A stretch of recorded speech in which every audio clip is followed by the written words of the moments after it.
Welcome back to my channel mister and misses Nehal Upadhyay. तो मेरे blog में आपका स्वागत है। तो मैं हूं आपकी अपनी नेहा और आज है सावन का दूसरा सोमवार।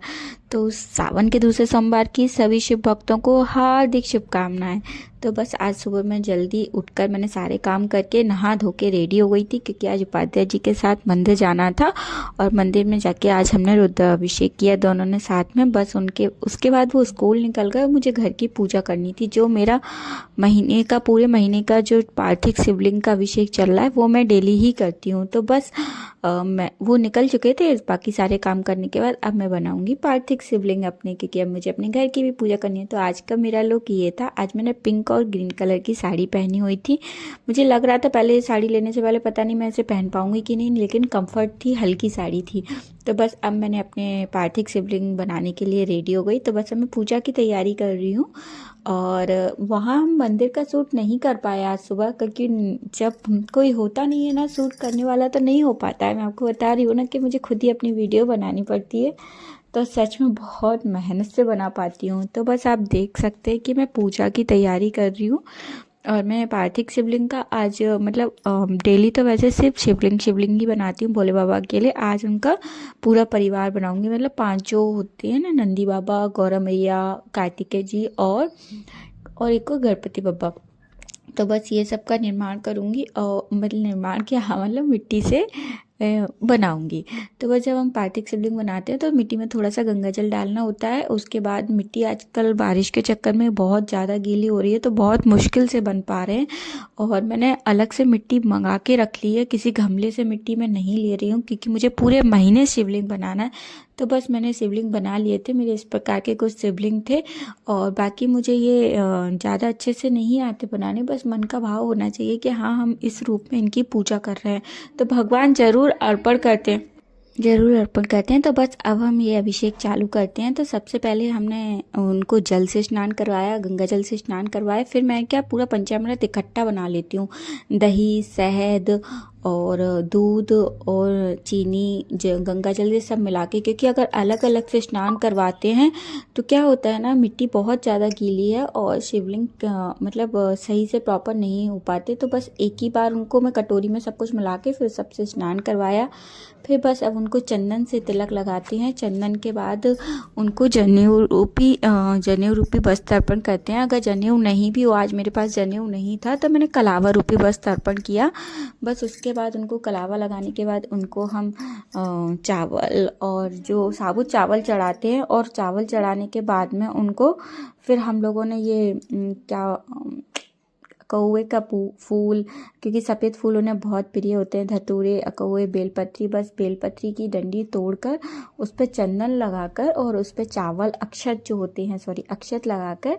और हमें हमेशा बेलपत्री जो चढ़ानी चाहिए वो हमेशा शिव जी के जो नंदी का हिस्सा होता है उसके सामने ही चढ़ानी चाहिए, मतलब नंदी की तरफ उसका मुख होना चाहिए। तो इस प्रकार बेलपत्री चढ़ाते हैं। तो आज सावन का दूसरा सोमवार है और आज हमें बेलपत्री में जो बीच वाला भाग होता है ना, उसमें हमें शहद लगा के भोले बाबा को अर्पण करनी है। तो इससे हम जो भी मनोकामना मांगेंगे वो भोले बाबा जरूर सुनेंगे, और उसे मतलब विश्वास रखिए जरूर पूरी होगी वो आपकी मनोकामना। तो प्रदीप मिश्रा को सारी दुनिया फॉलो करती है, तो उनके कुछ नियम मैं भी मानती हूँ। ऐसा नहीं है कि हम नहीं मानते। अगर कोई हमें भगवान की पूजा करने का या भगवान से मतलब कनेक्ट रहने का कोई रास्ता दिखाता है तो ज़रूर हमें उसकी बात माननी चाहिए, क्योंकि कोई गलत नहीं शिक्षा दे रहा है। हमें भगवान से अटैच होना, मतलब भगवान के लिए कुछ करना, ये सब चीज़ें हमें अगर कोई हमें सिखा रहा है तो हमें सीखना चाहिए। वैसे मैं ये अपने मन से ही सारी पूजा करती हूँ, लेकिन हाँ, प्रदीप मिश्रा की कुछ चीज़ें बहुत मानती हूँ मैं, ऐसा नहीं है, क्योंकि वो भोले बाबा के बारे में जो भी बताते हैं वो बहुत सही बताते हैं। तो बस उनकी भी पूजा मैं देखती हूँ और ज़रूर करती हूँ जिस तरीके से वो बोलते हैं। तो शहद लगा के हमें आज के दिन अर्पण करना है। उसके बाद हम फूल अर्पण करेंगे। तो आज उपाध्याय जी फूल लेकर आए थे, तो उसमें सारे के सारे गुलाब ही दे दिए फूल वाले अंकल ने। तो कई लोग बोलते हैं कि शिव जी पर गुलाब का फूल नहीं चढ़ता, लेकिन रेड पुष्प आता है, लाल जो पुष्प आता है उसको हम चढ़ा सकते हैं। तो हम शिव जी के ऊपर नहीं चढ़ा रहे हैं शिवलिंग पे, लेकिन अशोक सुंदरी वाली जगह पे उस पुष्प को हम जरूर रख सकते हैं।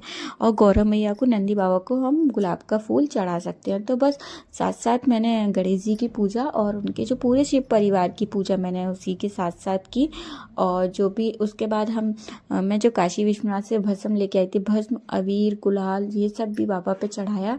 और बस यही मतलब पूजा में सारी चीज़ें होती हैं जो मैंने आपको पहली वीडियो में भी बताई थी। वही मैं जो रुद्र अभिषेक होता है वो मैं हर सोमवार को करती हूँ। तो वही चीज़ें वही रहती हैं, बस ये रहता है कुछ एक दो चीज़ ऐड हो जाती हैं, जो कि प्रदीप मिश्रा जी ने जो बताया था कि आज के दिन हमें शहद का उपयोग जरूर करना है। तो बस वही मैंने किया। बाकी जो हर सोमवार के व्रत में होता है वही हम करते हैं।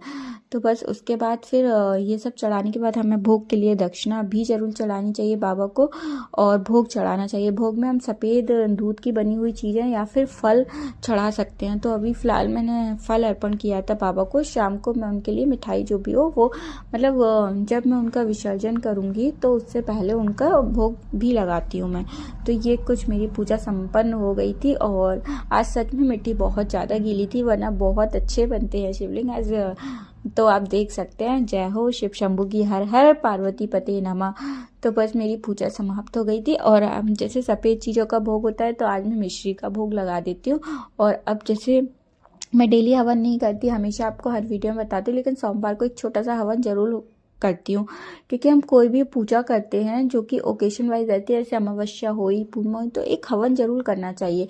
जैसे अमावस्या को हम अपने कुल देवता, अपने पितरों के नाम का हवन करते हैं, वैसे ही जैसे नवरात्रि में हम माता रानी का हवन करते हैं, वैसे ही हमें सोमवार वाले दिन भोले बाबा का छोटा सा हवन जरूर करना चाहिए।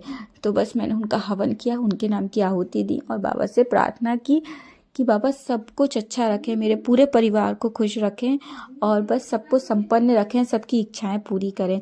तो इस सावन के महीने में हम शिव जी को प्रसन्न करने के लिए जितना भी पूजा पाठ कर लें कम ही रहता है, लेकिन बाबा भोले भंडारी हैं, वो हमारे दिल, सच्चे दिल से की हुई पूजा को ज़रूर सुनते हैं और उस भाव को देख के हमें ज़रूर हमारी इच्छाएं पूरी करते हैं। और वैसे भी भगवान हमारे लिए जो करता है हमारे अच्छे के लिए ही करता है। तो बाद में थोड़े टाइम के लिए तो लगता है कि हमने पूजा की और भगवान ने हमारी नहीं सुनी, लेकिन नहीं, जब हमें बाद में इस चीज़ का एहसास होता है नहीं ये भगवान ने सही किया था, तो हमें उन पर संपूर्ण विश्वास रखना चाहिए। हमें तब हमेशा पॉजिटिविटी मन में रखनी चाहिए कि नहीं, मेरा भोले भंडारी, मेरे बांके बिहारी जो कर रहे हैं वो सही कर रहे हैं और मेरे लिए वो सही ही निर्णय लेंगे। क्योंकि जो परम पिता हैं वो सिर्फ भोले भंडारी हैं हमारे, तो ऐसा नहीं है। बाबा सबकी इच्छाएं पूरी करते हैं और सबके लिए अच्छा करते हैं। पीछे बैग में मेरी सासू माँ देखिए कुछ ना कुछ कर ही रही हैं, क्योंकि वो घूमती फिरती रहती है, ऐसा ही उनका काम है, तो बस उनको स्किप कीजिएगा। और बस अब मैंने पूजा की तैयारी की, अपना दीप प्रज्वलित किया और अब मैं करूँगी आरती। मेरी पूजा हो चुकी है। अगर आज की पूजा में किसी प्रकार की कोई गलती या त्रुटि हुई हो तो प्लीज़ मुझे कमेंट बॉक्स में बताइएगा। मैं अपनी तरफ से अपनी पूजा में कोई कमी नहीं रखती हूँ, बट ये रहता है सबका अलग अलग सोचना, अलग अलग चीज़ें होती हैं। तो वही कि किसी को ये रहता है कि भोले बाबा पे ये नहीं अर्पण करते या ये नहीं यूज़ करते, तो ऐसा सबका अलग अलग रहता है। तो बस लेकिन अगर मैंने कोई गलती की हो तो प्लीज़ मुझे बताइएगा। और बाकी मैं अपनी तरफ से पूजा बहुत अच्छे से करती हूँ। मैं हर चीज़ का विशेष ध्यान रखती हूँ, किस पे क्या अर्पण होता है, किस पे क्या नहीं होता है।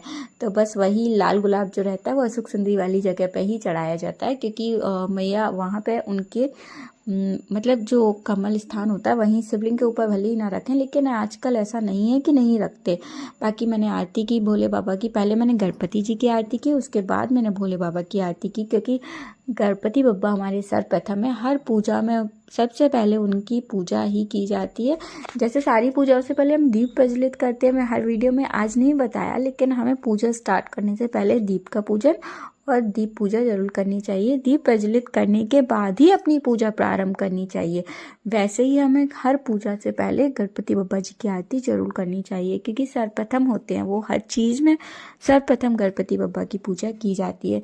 बस अब मैंने आरती की, अब मेरे ऊपर मैंने अपने बांके बिहारी की आरती की, जो कि ऊपर अलमारी में बैठे थे। आरती करने के बाद पूरे घर में धूप दीप से मतलब जो आरती होती है वो दी, और जो गंगा जल होता है जो अभिषेक का वो पूरे घर में छिड़का जाता है, जिससे हमारे परिवार में मतलब हमारे घर में किसी प्रकार की नेगेटिविटी ना रहे, लड़ाई झगड़े ना रहे। और सावन के सोमवार में जो लड़कियां होती हैं वो इस व्रत को इसलिए रखती हैं कि उनको मनचाहा वर मिले। ये हम बरसों से सुनते आ रहे हैं। लेकिन जो विवाहित स्त्रियां होती हैं वो इसलिए अपना ये व्रत रखती हैं कि उनका जीवन साथी हमेशा उनके साथ रहे और उनकी जो वैवाहिक जीवन में बहुत सारी खुशियां रहे, प्यार रहे, उनका परिवार खुश रहे, उनके बच्चे खुश रहें। तो बस यही कामना के साथ जो शादीशुदा महिलाएं होती हैं वो व्रत को रखती हैं और साथ में माँ शिव जी और पार्वती जी की पूजा करती हैं, आशीर्वाद लेती हैं सौभाग्यवती रहने का।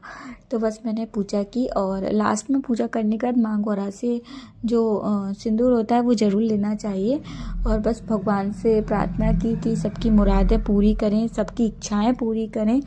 और आप देख सकते हैं मेरी पूजा इस प्रकार संपन्न हुई। तो हर हर पार्वती पते नमः भोले भंडारी जी, अपनी कृपा बनाए रखना।